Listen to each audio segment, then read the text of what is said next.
Comment peut-on s'assurer quand on est exploitant agricole face à ces dégâts? Quelles actions peut-on mettre en œuvre face aux aléas climatiques? C'est ce qu'on va interroger aujourd'hui avec mes invités. J'aimerais qu'on revienne un petit peu sur l'assurance climatique qui existait jusqu'à présent. On peut distinguer à peu près 3 types de solutions.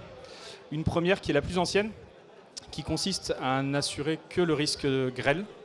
Et de façon générale, ce type de risque est appréhendé avec une indemnisation différenciée à la parcelle. Depuis 2004, les assureurs et l'État ont développé, en 2004 plutôt, ont mis en place un contrat multirisque qui permet, lui, d'assurer la perte de rendement issue causée en tout cas par un aléa climatique, un ou plusieurs aléas climatiques. Ce contrat bénéficie d'un accompagnement de l'État grâce à une subvention de 65% de la cotisation. Maintenant, pour avoir cette subvention-là, il faut avoir une franchise à hauteur de 30%. Donc ça peut en limiter les effets. Et enfin, un peu plus récemment, ont été développés par les assureurs une solution qui permet aussi de couvrir la perte de rendement, le déficit de production fourragère, donc un peu plus destiné aux éleveurs, également subventionné par l'État à hauteur de 65%.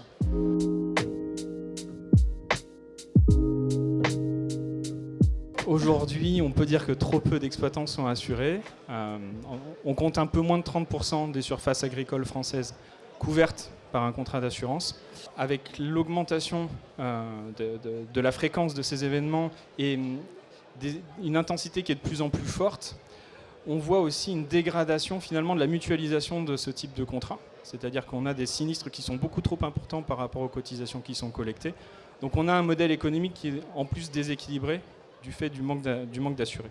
Ce manque d'attractivité, pour moi, il est essentiellement dû à 2 points. Le premier, c'est le coût, parce qu'on est sur un contrat d'assurance qui reste relativement élevé en termes de coût. C'est une charge complémentaire au niveau de l'exploitation. Et enfin, le deuxième point, c'est aussi la méthode de calcul du rendement, donc rendement garanti, qui ne favorise pas vraiment une indemnisation rapide, puisqu'en fait, on a tendance à dégrader la moyenne olympique, la moyenne de rendement garanti, et donc ne permet pas une indemnisation vraiment opportune, en tout cas pour nos exploitants.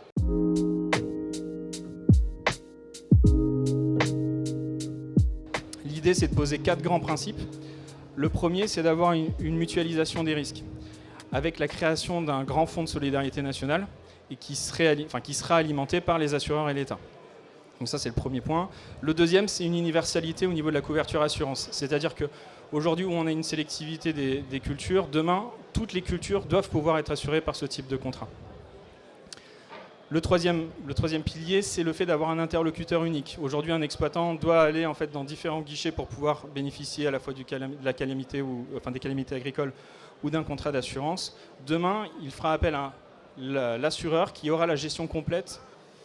Et enfin, l'idée, c'est d'avoir une couverture complémentaire par des contrats multirisques proposés par les assureurs et qui permettra un engagement de l'État, qui permettra de doubler l'engagement, la prise en charge de l'État, en tout cas sur les pertes, et donc abaisser le coût de l'assurance pour l'assuré. Je finirai simplement avec les annonces qui ont été faites donc le 9 septembre par Emmanuel Macron. C'est simplement de dire qu'aujourd'hui on a une subvention qui est à 65%, donc l'idée c'est de la passer à 70%, donc avoir une incitation un peu plus importante sur la prise en charge de la cotisation. Mais pour ce faire, il abaisse le niveau de franchise éligible à 20%, donc c'est une vraie incitation financière, en tout cas à aller s'assurer, à la fois un impact sur la cotisation, mais aussi un impact sur le rendement garanti. Ces annonces du 9 septembre, qu'est-ce qu'elles vont changer dans les exploitations ? Juste peut-être rappeler que ce dispositif, quand il a été mis en place en 2003-2004, c'était suite au rapport Babusio. On n'avait qu'une assurance grêle à l'époque et l'État a demandé aux assureurs de se substituer au fonds de calamité agricole pour proposer cette multirisque climatique. Et donc les modalités évoquées, qui sont les 30% de franchise, les 65% de subvention, font partie des raisons pour lesquelles les assurés, en tout cas on n'a pas eu un succès comme on l'aurait imaginé, on n'a pas réussi à mutualiser le risque comme on l'aurait souhaité auprès des agriculteurs. Donc ce niveau de franchise qui était trop important, à 30%. Le sujet du rendement historique aussi, mais on y reviendra puisque c'est de la réglementation européenne et c'est très difficile de faire bouger les lignes sur ce sujet, même dans le cadre du nouveau dispositif. Et ensuite, le coût de l'assurance qui est élevé. Côté assuré, côté agriculteur, du coup, le dispositif n'était pas satisfaisant. Côté assureur, là, le dispositif ne l'est pas non plus puisqu'il a un équilibre technique qui est très déficitaire et les assureurs ont du mal à trouver des réassureurs pour continuer à couvrir ce dispositif. Donc, fort de tous ces constats, l'État a décidé d'intervenir plus dans le dispositif assurantiel. Donc, des niveaux de franchise plus bas, des niveaux de subvention plus importants et une part des sinistres qui va être pris en charge directement par l'État. C'est le Fonds de solidarité nationale. Les freins ont déjà été évoqués par mes deux voisins, c'est-à-dire cette moyenne olympique qui prend donc les 5 dernières années en enlevant donc la meilleure et la moins bonne. Quand l'assurance fonctionne, cette moyenne a tendance à baisser et le seuil de déclenchement est beaucoup plus bas. Donc c'est un frein. La franchise, c'est également un frein. Et puis le coût. Alors ça, c'était sous l'ancienne, on va dire l'ancienne maintenant, parce que pour 2023, ce sera, je l'espère, un peu différent. Mais c'était vraiment un frein à la prise de cette assurance récolte.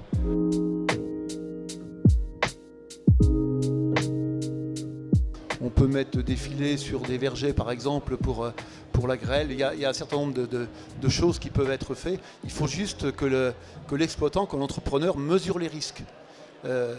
Et à lui d'évaluer s'il a les moyens de s'auto-assurer avec ses dispositions ou alors qu'il doit faire appel au collectif. Mais il faut le faire en connaissance de cause. Vous avez donc 9000 pigeons. Voilà, et à côté, un peu de culture, enfin un peu 100 hectares de SAU, c'est ça ? Oui, c'est ça. Et vous les assurez depuis que vous êtes installé au Crédit Agricole. Mais qu'est-ce qui vous motive à le faire en fait ? J'ai toujours assuré mes cultures, mais je dirais que mon premier système d'assurance, c'est pas l'assurance, c'est la rotation. Le choix agro-éco est ma première assurance, et la deuxième, c'est d'assurer mes cultures pour dormir tranquille. Comme j'ai une grande diversité, l'assurance se déclenche pas systématiquement sur une culture par an, mais quand même assez régulièrement. Est-ce que les termes de la réforme qui sont annoncés vont dans le sens d'une amélioration ou est-ce que vous avez encore des attentes par rapport à ce que peuvent faire les assureurs pour le monde de l'agriculture ? La réforme des assurances ne va que l'amplifier, puisque si on est assuré et qu'en plus, on sera d'autant mieux remboursé. Par contre, il y a tout un pan de nos activités qui n'est pas couvert aujourd'hui, c'est toute la partie de production animale, qui elle aussi subit les réchauffements climatiques, qui elle aussi subit les étés qui se rallongent, qui elle aussi subit les coups de chaud, qui entraînent donc dans nos structures des pertes de productivité sur beaucoup de filières. Qu'est-ce qu'on devrait retenir aujourd'hui de nos différents échanges ? L'assurance fait partie des leviers qui vont nous aider, qui vont aider les exploitants agricoles à gérer cet enjeu du risque climatique. Ensuite, il faut aussi miser sur la prévention. J'aurais 2 mots, hein. Adaptation et opportunité. Adaptation parce que l'agriculture c'est toujours adapté hein, depuis des années, voilà. Et puis là, elle est encore face à un défi. Alors, chaque entrepreneur doit s'adapter avec ses moyens. En tenant compte de tous les éléments. Alors l'assurance est un filet de sécurité. On travaille avec du vivant. Et que par conséquent, on aura des aléas. Il y a des adaptations possibles qui laissent des perspectives intéressantes. Face aux aléas climatiques de plus en plus fréquents et intenses, l'assurance est clairement un outil de gestion qui est indispensable pour aider nos agriculteurs à protéger et garantir la pérennité de leur exploitation.